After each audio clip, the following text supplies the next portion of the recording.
Hi guys, welcome to CAD Expert Training Institute. நம்ம இன்னைக்கு பார்க்க போகிற டாபிக் என்னன்னா CSS பொசிஷன்ஸ். ஸோ அதுக்காக position.html சொல்லி நான் ஒரு ஃபைல் கிரியேட் பண்ணிக்கிறேன். ஸோ ஃபைல் கிரியேட் பண்ணிவிட்டு HTML ஸ்ட்ரக்சரும் கிரியேட் பண்ணிக்கிறேன். டைட்டிலில் பொசிஷன்ஸுங்கிறத கொடுத்துக்கிறேன்.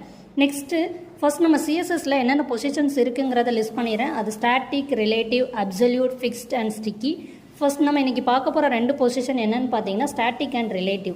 ஸோ அதுக்கான கண்டென்ட் கிரியேட் பண்ணுறதுக்காக பாடி டேக்குள்ளே H1 டேக்கில் நான் கண்டென்ட் எல்லாம் கிரியேட் பண்ணிக்கிறேன்.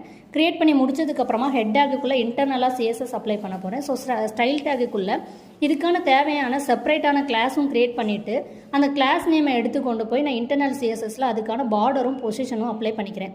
பார்டர் ஏன் அப்ளை பண்ணுறேன் அப்படின்னா நம்ம ஈஸியாக அந்த பொசிஷன்ஸ் எங்கே மூவ் ஆகுதுங்கிறத ஐடென்டிஃபை பண்ணுறதுக்காக நான் பார்டர் அப்ளை பண்ணிக்கிறேன். நான் ஸ்டைலில் இப்போ டேகில் நான் எல்லா கிளாஸும் நான் அப்ளை பண்ணிவிட்டு இந்த கிளாஸ் நேமை எடுத்து கொண்டு போய் நான் ஸ்டைல் டேகுக்குள்ளே நான் அதுக்கான ப்ராப்பர்ட்டிஸ்